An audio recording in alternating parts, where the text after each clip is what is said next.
옛날 한적한 시골 마을에 한 젊은 여자가 있었습니다. 그녀의 이름은 지은이었고 20대 중반의 여느 젊은이들과 마찬가지로 도시의 번잡함에서 벗어나 조금은 차분하고 여유로운 삶을 찾고자 했습니다. 그래서 그녀는 부모님께 물려받은 조그마한 시골집으로 이사하게 되었죠. 그 집은 한적한 들판 너머에 위치해 있었고 주위에는 오래된 나무들과 낡아버린 우물이 있었습니다. 지은은 이곳의 고요함이 마음에 들었습니다. 아침이면 새들이 지저귀고 저녁이면 부엉이 우는 소리를 들을 수 있는 곳이었습니다. 하지만 그녀가 이사하고 며칠이 지나자 이상한 일들이 발생하기 시작했습니다. 어느 날 밤 잠에서 깨어난 지은은 창밖으로 어떤 그림자가 스쳐 지나가는 것을 보았습니다. 처음엔 그것이 동네 고양이라고 생각했지만 그 그림자는 분명히 사람의 형체를 하고 있었습니다. 갑작스레 전기가 나간 이후의 일이었습니다. 지은은 촛불을 켜고 주위를 살폈지만 특별히 이상한 점은 발견할 수 없었습니다. 그녀는 그저 자신의 눈이 피곤해서 잘못 본 것이라 생각하고 다시 잠을 청했습니다. 그러나 그날 이후로 꿈에서 이상한 장면들이 자꾸 재생되었습니다. 꿈속에서는 항상 그녀가 집 근처 우물가에 서 있었고 그곳에서 어떤 여인의 울음소리가 들려왔습니다.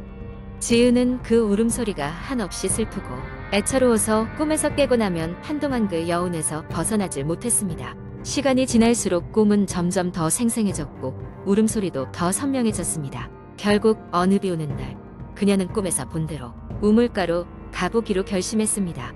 우물은 오랜 세월 동안 방치되어 거미줄과 잡초로 가득 차 있었습니다. 우물 주변을 조사하던 지은은 뭔가 단단한 물체를 발로 차덜컥거리는 소리에 놀랐습니다. 그것은 오래된 나무 뚜껑이었고 지은은 호기심에 그 뚜껑을 천천히 열어보았습니다. 그 순간 차가운 바람이 그녀의 얼굴을 스치고 지나갔고 우물 속에서 느닷없이 울음소리가 크게 들렸습니다. 지은은 경악하여 뒤로 물러섰다가 정신을 가다듬고 다시 우물 속을 들여다보았습니다. 맑은 물속 깊은 곳에는 화려한 옷을 입은 여인의 모습이 아른거리고 있었습니다. 그 후 지은은 마을 어르신들로부터 우물에 얽힌 끔찍한 이야기를 들을 수 있어 마을 사람들의 도움으로 제단이 세워졌고 지은은 매년 그 제단의 꽃을 바치며 수진을 기억했습니다. 그 후부터는 더 이상 우물가에서 울음소리가 들리지 않았고 지은은 한 가지 교훈을 얻었습니다. 지나간 사람들의 이야기 역시 우리가 잊지 말아야 할 소중한 기억이라는 것을 말입니다. 그리고 놀랍게도 이후 지은의 삶은 더 이상 두렵지 않았습니다. 그녀는 수진의 슬픈 이야기를 널리 알리며 그 기억을 통해 자신 또한 조금 더 행복해질 수 있음을 느꼈습니다. 두 번째 이야기. 어느 날 나는 한국의 한 작은 시골 마을에 있는 외할머니 댁에 방문하게 되었다. 평소 바쁘고 정신없는 도시 생활에서 벗어나 조용한 시골에서의 휴식을 기대하며 짧은 짐을 꾸리고 기차를 탔다. 한적한 기찻길을 따라 몇 시간을 달린 끝에 도착한 그 마을은 마치 시간이 멈춘 듯한 고요함을 자아냈다. 외할머니 댁은 마을에서도 가장 외진 곳에 자리 잡고 있었다. 낡은 나무 대문을 밀고 들어가니 노랗게 색이 바랜 집과 잘 정돈된 정원이 나를 반겼다. 외할머니는 여전히 따뜻한 미소로 나를 맞아주셨고 맛있는 저녁 식사로 환대해 주셨다. 저녁 식사를 마친 후 외할머니께서는 매일 밤 손주들에게 이야기를 들려주던 오래된 관습에 따라 나에게도 한 가지 이야기를 해주시겠다고 하셨다. 그 이야기는 바로 이 마을에서 오랫동안 내려오는 전설 같은 것이었다. 마을에는 오래된 우물이 하나 있었는데 그 우물이 바로 우리 집 뒤편에 숲길 깊숙한 곳에 자리하고 있었다. 듣자 하니 그 우물에서는 밤이 될 때마다 이상한 소리가 들려온다고 했다. 종종 그곳에서 사라진 사람들이 있었다는 소문도 있었다. 사람들은 그것을 마치 귀신 이야기처럼 여기며 그쪽엔 되도록 가지 않으려 했다.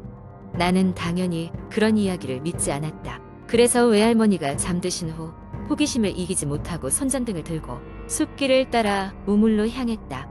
어둠 속에서 들려오는 풀벌레 소리와 나무집 부스럭거리는 소리 외에는 아무것도 들리지 않았다. 그렇게 얼마쯤 걸었을까 나는 숲 한가운데 자리하고 있는 낡고 오래된 돌 우물을 발견했다. 우물 가까이 다가가 보니 알 수 없는 찬기가 온몸에 감돌았다. 그리고 그 순간 무언가 우물 속에서 나를 올려다보는 느낌이 들었다. 호기심이 공포로 바뀌려는 찰나 갑자기 바람이 불어와내 손에서 손전등이 떨어져 버렸다. 손전등은 굴러서 우물 가장자리에 멈춰섰고 나는 얼어붙은 듯 몸을 움직일 수 없었다.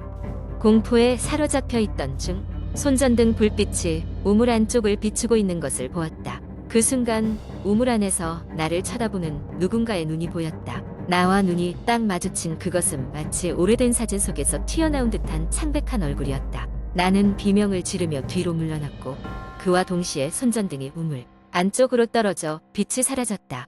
나는 목이 터져라 달리기 시작했다. 그 숲에서 벗어나기 위해 필사적으로 뛰었고 마침내 외할머니 댁에 도착했을 때쯤에는 온몸이 땀과 두려움으로 범벅이 되어 있었다. 집 안으로 들어와 문을 닫고도 한동안 심장이 진정되지 않았다. 다음 날 외할머니께서 나의 창백한 얼굴을 보고는 무슨 일이 있었는지 물으셨다. 나는 어젯밤의 이야기를 들으며 우물의 존재를 확인해서야 했다. 외할머니는 조용히 듣고 있다가 이렇게 말씀하셨다. 그 우물 이야기를 듣고도 거길 간 사람이 정말 오랜만이구나. 하지만 주의해야 해. 마을 사람들은 언제나 그곳에서 무언가를 느껴왔지. 그게 바로 이 마을의 비밀이거든. 그 후로도 외할머니 댁에 머무는 동안 나는 그 우물 근처에 가지 않았다. 마을을 떠나는 날 다시 기차를 타고 도시로 돌아가면서도 나는 자꾸만 그 창백한 얼굴이 떠올랐다. 그 마을의 깊은 숲과 우물은 여전히 많은 이야기를 품고 있을 것이고 나는 그것을 다시 들추고 싶지 않았다. 지금도 가끔씩 그날 밤의 일을 떠올리며 그 마을의 또 다른 미스터리를 풀고 싶은 마음이 들기도 하지만 그 우물과의 만남은 두 번 다시 겪고 싶지 않은 공포로 남아있다. 세 번째 이야기. 어느 평범한 가을 저녁, 나는 인터넷 서핑을 하며 시간을 보내고 있었다. 어둑해진 창문 밖으로는 바람 소리가 들려왔고 나는 따뜻한 커피 한 잔을 옆에 두고 화면 속 이야기에 빠져들었다. 인터넷에서는 언제나 그랬듯이 온갖 종류의 이야기가 넘쳐났고 나는 자연스럽게 공포 게시판으로 들어가게 되었다. 그곳에서는 많은 사람들이 자신이 겪은 소름 끼치는 경험담을 나누며 서로 이 공포를 증폭시키고 있었다. 나는 그 중에서도 가장 조회수가 높은 글 하나를 클릭했다. 잊을 수 없는 할머니의 목소리라는 제목이었다. 글쓴이는 어린 시절 할머니와의 깊은 인연을 회상하며 이야기를 시작했다. 그와 할머니는 아주 가까운 사이였고 할머니는 항상 따뜻한 미소로 손자를 맞아주곤 했다. 그러나 어느 해 여름 할머니는 갑작스럽게 세상을 떠나고 말았다. 글쓴이는 할머니의 빈자리를 실감하며 깊은 슬픔에 빠져들었다고 했다. 시간은 흘러 글쓴이는 대학생이 되었고 어느 날 잊을 수 없는 경험을 하게 되었다. 그날은 유난히 기분이 가라앉았고 별 이유 없이 우울감이 밀려왔다고 했다. 글쓴이는 사람들과의 약속도 취소한 채 혼자 자취방에서 지내고 있었다. 밤이 깊어가면서 그는 평소와는 다른 기분을 느끼기 시작했다. 방 안의 공기가 무겁고 차갑게 느껴졌고 왠지 모르게 오싹한 기분이 들었다. 그는 예전에 할머니가 자주 부르던 자장가가 문득 떠올랐다. 마음을 가라앉히고자 그 자장가를 흥얼거리며 잠을 청하려는 순간 어디선가 익숙한 목소리가 들려왔다. 얘야, 잘 지내니? 너무도 분명하게 들리는 할머니의 목소리였다. 놀라서 벌떡 일어난 글쓴이는 주위를 둘러보았지만 당연히 방 안에는 아무도 없었다. 한동안 얼어붙은 듯 그 자리에 멈춰서 있던 그는 목소리가 다시 들려오지 않기를 바라며 침대에 누웠다. 하지만 그날 밤 꿈속에서 할머니와의 짧은 만남이 이루어졌다. 할머니는 여느 때와 다름없이 따뜻한 미소를 지으며 손자의 안부를 물었고 글쓴이는 정말 생생하게 그 순간을 느낄 수 있었다. 다음 날 아침 그는 꿈 때문인지 할머니의 부재가 더 크게 느껴졌지만 또다시 목소리가 들려오지는 않을까 불안한 마음이 들었다. 그리고 정말 예감은 틀리지 않았다. 며칠 후 그는 심야에 비슷한 경험을 하게 되었다. 이제는 단순히 목소리만 들려오는 것이 아니라 누군가가 그의 방 안을 어슬렁거리는 듯한 인기척까지 느껴지기 시작했다. 처음엔 그저 할머니를 그리워하는 마음 때문이라 생각하며 대수롭지 않게 여기려 했지만 시간이 지날수록 사건은 점점 도를 넘기 시작했다. 벽장 속에서 가끔씩 울리는 작은 소리, 전등이 깜빡거리는 현상, 그리고 창문 밖에서 들려오는 발자국 소리까지. 그는 더는 이러한 상황을 견딜 수 없었다. 결국 그는 부모님께 전화해서 자초지종을 설명했고 부모님은 겁에 질린 그를 위로하며 나흘 뒤 그를 데리러 오기로 약속했다. 그날 밤 이상하게도 평소보다 심하게 바람이 불어왔고 월광은 유난히 또렷했다.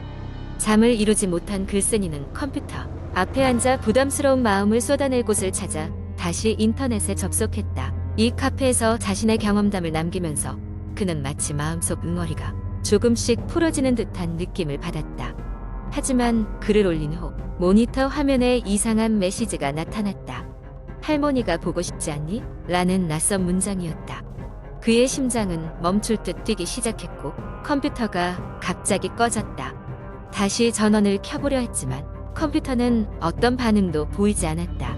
소름 끼치는 마음에 자리를 박차고 일어난 그는 갑자기 방문 너머로 느껴지는 차가운 기운에 휩싸였다. 심장을 조여오는 듯한 공포감을 느끼며 조심스럽게 문을 열었고 그곳엔 아무도 없었다. 하지만 그 순간 전혀 예상치 못한 향기가 코끝을 스쳤다. 할머니가 즐기던 쑥차의 그윽한 향이었다. 몇 시간이 지난 후 해가 떠오를 때쯤 그의 부모님이 마침내 도착했다. 그는 그동안 있었던 일을 부모님께 털어놓았고 함께 방 안을 조사하던 중 침대 옆 틈새에서 메모지 하나를 발견하게 되었다. 그 메모지에는 할머니의 필체로 항상 너를 지켜보고 있다라는 짤막한 문장이 적혀 있었다. 이후 그는 새로운 곳으로 이사를 가게 되었다. 이상한 현상은 점차 사라졌지만 그는 종종 할머니의 향기를 느낄 때 면방 안을 한참 동안 서성거리곤 했다. 그때마다 할머니의 안부를 물으며 감사의 인사를 건네곤 했다. 그렇게 시간이 흐른 어느 날 그는 문득 인터넷에 올렸던 자신의 경험담을 확인하기로 마음먹었다. 놀랍게도 그 글에는 너는 혼자가 아니다라는 댓글이 수백 개나 달려 있었다. 글쓰기는 멈춰도 이야기는 끝나지 않았다. 사람들은 저마다의 방식으로 공포 속에서 위안을 찾고 있었고 그는 자신이 그들 중 하나임을 깨닫게 되었다.